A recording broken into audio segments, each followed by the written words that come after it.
rin akala na magkikita ulit kami ni Sofia. Hindi ko na-expect na mag-uusap kami ng ganong katagal after all this time. Maganda na yun, meron kayong closure, di ba? Manang, asan ba yung gamot dito? Si Maricar to ah. Si Earl at si Maricar. Bakit sila magkasama? Pabayaan mo na nga yun. Baka wala namang ibig sabihin yan eh. Dun sa picture na nakita natin, mukhang magkakilala si Earl at si Maricar. Mukhang pati si Rico nga hindi niya alam na magkakilala silang dalawa eh. Kaya ang kutob ko dito, may ugnayan tong si Earl at si Maricar.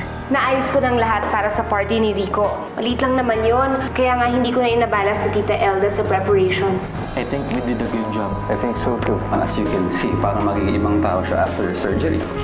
Maricar.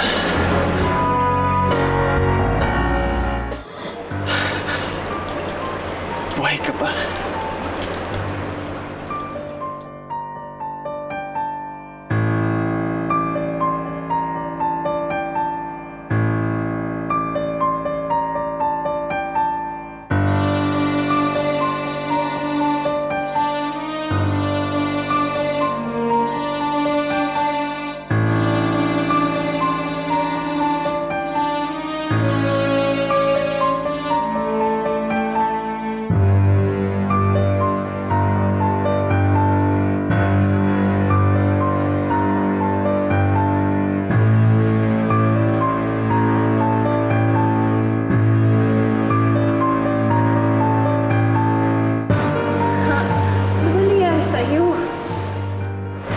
What happened to you?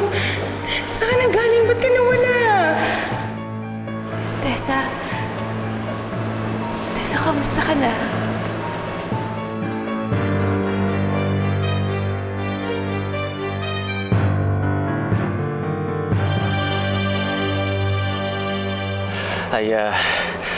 I think we better talk inside. Sige na, pumasok na kayo. Ako na bahala sa mga bisita. Kami na bahala. Tara.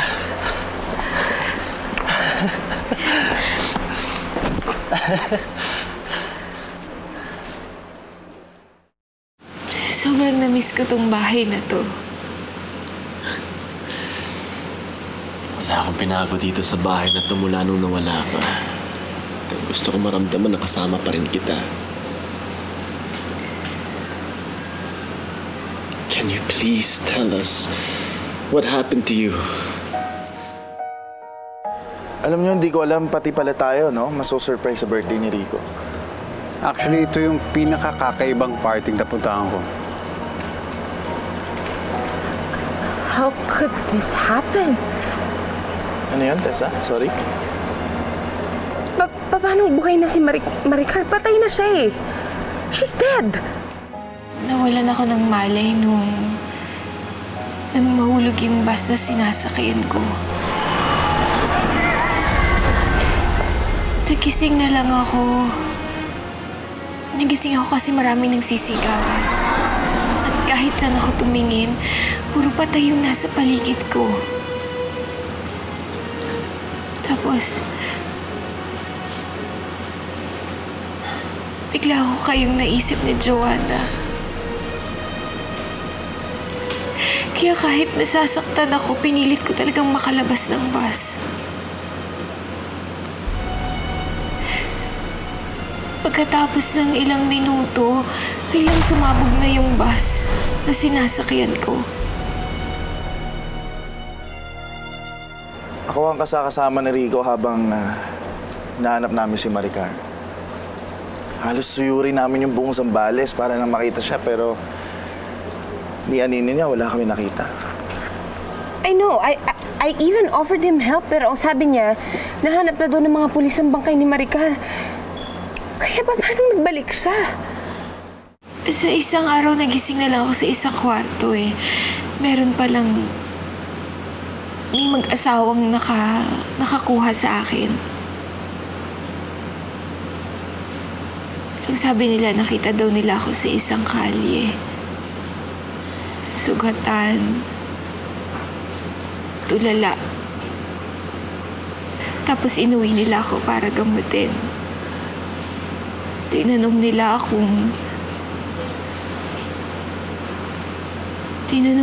kung bakit ako nasa kalye mag-isa. Pero wala akong impormasyong maibigay sa kanila. Di pangalan ko, hindi ko maalala. Alam mo, Rico, ilang araw, ilang gabi na tumiiyak ako. Iniisip ko kung meron bang pamilyang naghahanap sa akin. Kung anong pangalan ko. Pero, ang bait-bait ng Diyos.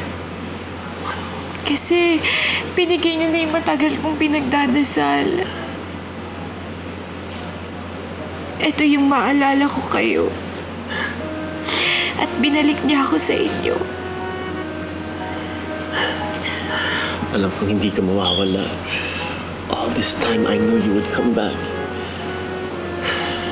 Salamat talaga sa Diyos at binalik ka niya sa amin ng buong buo. Pinahirapan mo kami sa pagkawala mo. Hindi mo alam yung pinagdaanan namin lahat. Alam mo, Maricar, tulong kami ni Mimi sa pag-alaga sa mag-ama mo, lalo na kay Joanna. Kasi masyado niyang tinamdam yung pagkawala mo. Asan pala si Joanna?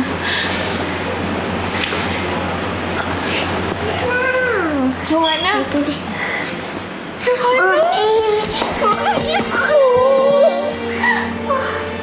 Kumusta ka na? Sobrang na-miss ka ni Mami. Ako din po, Mami.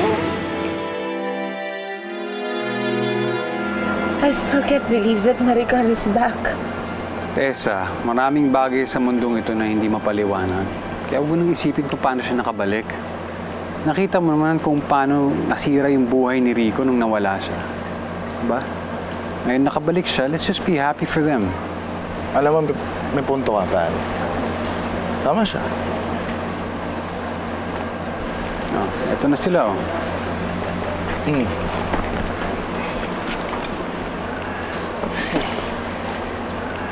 Hi, can I have your attention, please? Isang napakagandang sorpresa ang dumating sa aking kaarawan.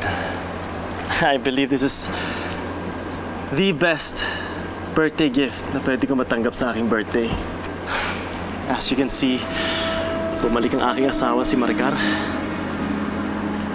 You know, for a while there, we thought that she had already left us. Pero sa awa ng Diyos, bumalik siya para buuin ang pamilya namin. You know, I thank God for bringing me back my wife, my life, my everything.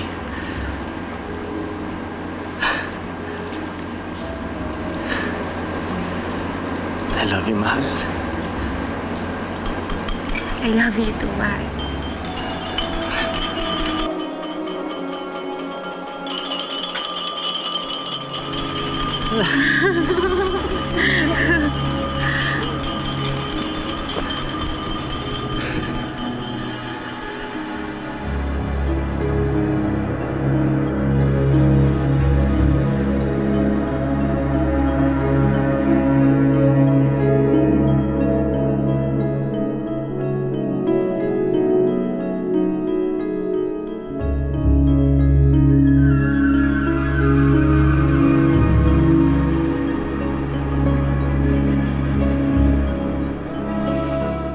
Dito ko lang sandali, ha? Punta lang ang restroom. Sige lang. Thank you. Salamat sa pagpunta.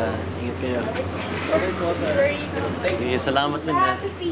Ate, cupcakes o giveaways ko. Naku, munti kong makalimutan na ipamigay sa mga bisita kasi wala ako sa sarili dahil sa mga pangyayari. Ate, ano ka ba? Okay lang, naiintindihan ko.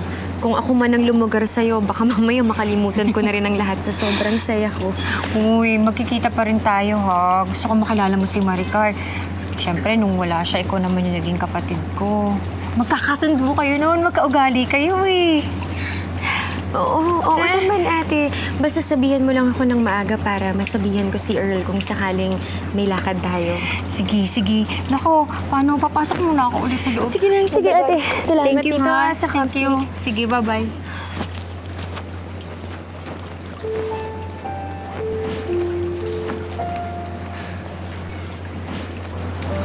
Hey, Sophia. Thanks for coming. Oo naman, Rico. Wala yon. Masaya ako na nasaksihan ko ang pinakamagandang araw sa buhay mo. Masaya ako na bumalik na sa inyo si Maricar. Yeah, well, thank you. Masaya rin ako na magiging tahimik ng buhay mo kasama si Ernie. So,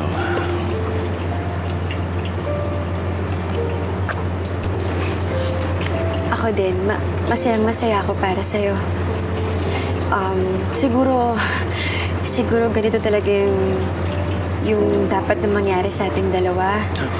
Kaya siguro din naging magulo ang lahat sa atin nun kasi kahit na anong gawin siguro natin, hindi talaga tayo karapat-dapat para sa isa't isa. yeah, I think so too. At baka kaya tayo pinakilala ng Diyos sa isa't isa para malaman natin kung sino mas matimbang sa puso natin, di ba? At pero kahit na hindi naging magandang kinahinatnan natin, gusto ko na malaman mo na masaya ako na nakasama kita. Ako din. Naging masaya ako sa sandaling panahon na binigay sa ating dalawa. Rico, salamat sa lahat ng kabutihan mo. Salamat din.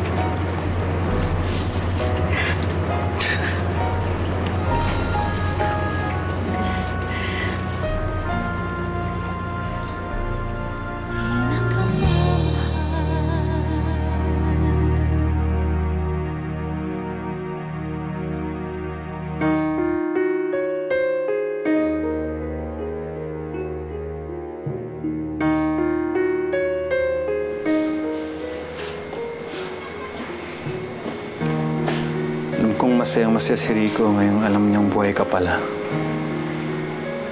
Pero wala na masasaya sa akin.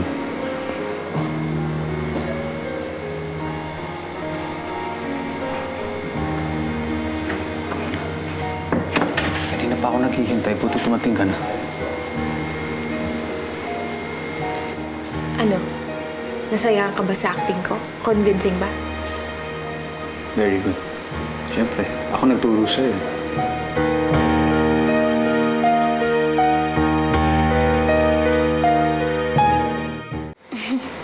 Sinasabi ko na nga ba, pati ikaw napabilib sa acting ko eh. Eh, hindi naman pala masyadong mahirap magpaka Maria Clara. Huwag ka masyadong mayabang. Hindi porket napahanga mo ako, ibig sabihin panatag na ako sa'yo. Hindi natatapos sa acting mo lang ang usapan natin. Kaya seryosohin mo to. Alam ko naman yun. Ano bang tingin mo? Binabarubal ko tong usapan natin? Silvia Ignacio, this is Dr. Francis Madrid. Hello. Yes, very highly recommended surgeon. Nag-train siya sa Russia, at sa States. He's very, very good. Siya gagawa ng skin grafting kasi kailangan natin mag-alter ng aspeto ng mukha mo. And also even yung dito para kumorte siya dun sa isang subject natin, di ba? Yes, yeah. Yung eyelid naman, that's fairly simple. Pero itong part na to, ito, tsaka yung all the way around. Pinag-isipan kong mabuti yung pagpirma ko sa kontrata natin ni Doc Francis. Alam kong sa akin nakasalalay ang project na to. Dahil ako ang isasalang nyo kay Rico at sa pamilya niya. Kaya one wrong move lang, mabubuking nila ako. Kaya talagang inaral ko si Maricar. At tungkol naman dun sa non-disclosure agreement na sinasabi mo, huwag kang mag-alala, kahit grade 5 lang ang natapos ko. Naiintindihan ko naman yun na kailangan kong i-zipper tong bibig ko. Dahil walang pwedeng makaalam. It's good, hindi mo nakakalimutan yung usapan natin dahil kung sumabit ka, alam mo na kung anong mangyayari sa'yo. Maghiwalay na tayo, baka may makakita pa sa atin. Uy, sandali. Ano? Nakakalimutan mo yata yung pampagana ko.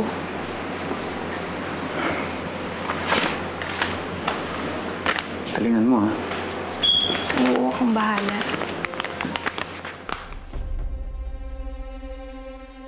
What now? Hindi ko ba aalis dyan? Well, it just so happened na isa ako sa mga organizers ng party nito. Ano ba naman yung pasalamatan man lang ako ni Rico, di ba? So you really think na may isip ka pa talaga ni Rico at this point? Ano ba? Nagpalit na ang asawa niya. Wala siyang pakialam kung nandyan ka. Whatever!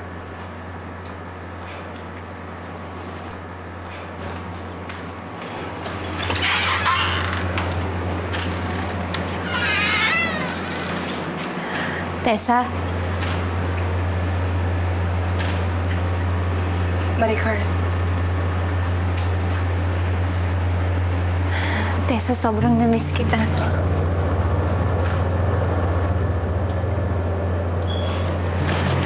Alam mo, Tessa, sobrang na-appreciate namin ang pagtulong mo sa parting to.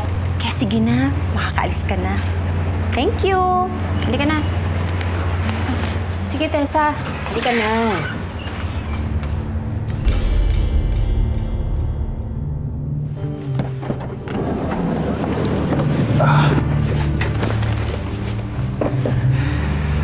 Buhay nga naman. Biboy, salamat. Imagine mo yun. Daming sorpresa. Buhay pala yung asawa ni Rico. Kala ng lahat, patay siya. O, bakit? Bakit ganyan ka kung makapagsalita? Parang hindi kayo magkakilala. Anong ibig mo sabihin?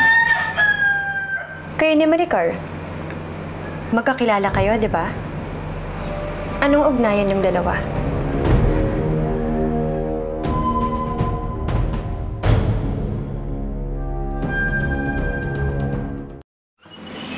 Hindi ka nga babae ka, mag-usap nga tayo.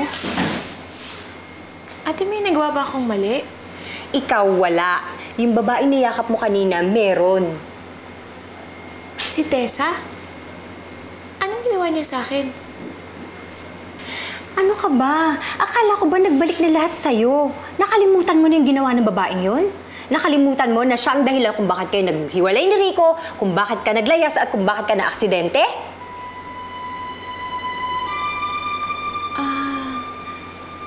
Naku, ate, baka kasama yun sa nabura sa alaala ko. Ang huli ko kasing alam yung mag-best friend kami. Oh, pues ngayon, alam mo na kung sino yung bruhang Tesang yan. Pwede ba? Huwag mo na siya ituloy na best friend. At yung mag-ama mo, bantayan mo dahil hanggang ngayon nakalingkis pa rin yung Tesang yan sa kanila. O sige, ate, salamat ah. Mag-iingat na ako simula ngayon at magbabantay ako. Dapat lang. Ano sinasabi mo? Kayo ni Maricar, magkakilala kayo, di ba? Nakita ko meron kayong picture na magkasama kayo sa beach.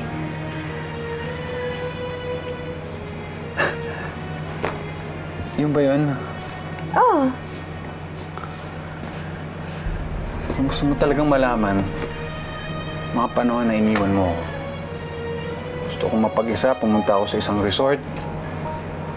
Siyempre, dala ko yung camera ko. Picture-picture ako doon. Nakita ko siya, pinicturean ko siya, tapos nagpa-picture kami, small talk. Yun lang naman, acquaintance lang naman eh. Pero hindi ba palagi siyang binabanggit ni Rico sa'yo? Ni minsan ma hindi mo naisip na banggitin kay Rico na kilala mo pala ang asawa niya? All this time, akala ni Rico patay na si Maricar. Eh, hindi naman pinakita sa akin ni Rico yung letrato ng asawa niya. Yan, nag-uusap nga kami, pero hindi naman kami gano'n ka-close eh. Tapos si Maricar naman doon sa resort, wala naman siyang binanggit na may asawa siya. Wala din letrato, walang gano'n. Sayang naman.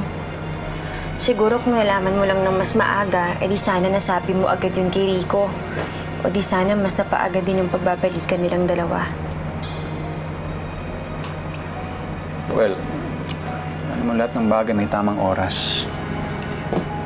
Kung tuusin, parang pareho lang yung na-experience namin ni Rico eh. Pareho kaming nawala ng mahal sa buhay. Bumalik kayo sa buhay namin, si Maricar kay Rico. Ikaw sa akin.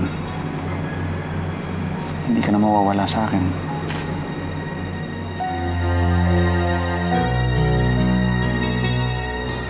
Guwapo mo rin talaga eh. Kung tutuusin, jackpot talaga ako sa'yo. Laki ng katawan, Inglesero, talino, suswerte ka nga naman.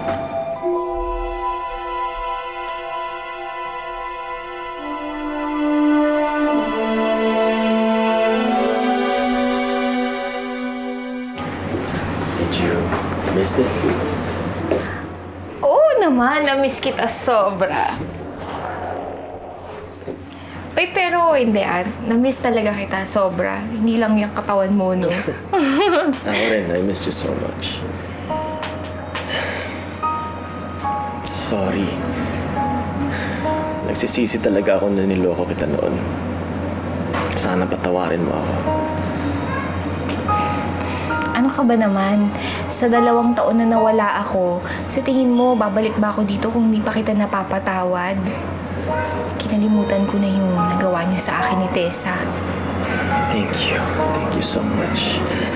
Papatunayan ko sa'yo na hindi ka nagkamaling balikan ako. I love you so much, Maricar. I love you too.